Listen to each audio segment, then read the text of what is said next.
बातम्या आणि बरंच काही. नमस्कार, मी सुद्धा महाराष्ट्र खबर न्यूज मध्ये आपल्या सगळ्यांचं स्वागत. पावसाळा सुरू होताच महाराष्ट्रातील गड किल्ल्यांवर पर्यटकांची आणि ट्रेकर्सची मोठी गर्दी जमू लागली आहे. मात्र शनिवार रविवारच्या वीकेंडला पुण्यातील प्रसिद्ध सिंहगड किल्ल्यावर एक अत्यंत धक्कादायक आणि संतापजनक प्रकार समोर आलाय.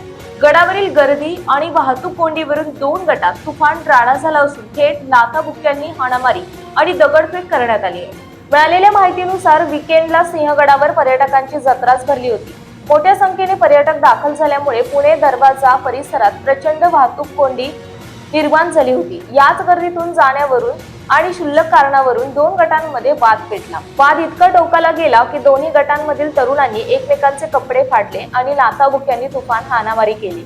हाणामारी दरम्यान तरुणांनी गडावरील दगड उचलून एकमेकांच्या अंगावर फेकून मारले. या मारामारीमध्ये काही तरुणांच्या डोक्याला दुखापत झाल्याची प्राथमिक माहिती आहे. सुदैवाने यात कोणतीही गंभीर जीवितहानी झाली नाही.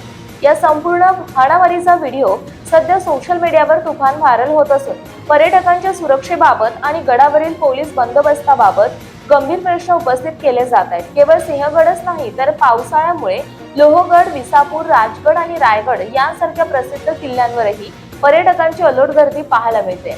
अशा गर्दीच्या ठिकाणी हुल्लडबाजांवर प्रशासनाचा आणि पोलिसांचा कोणताही धाक उरलेला नाही का, असा संतप्त सवाल आता शिवप्रेमी आणि नागरिक विचारतायत.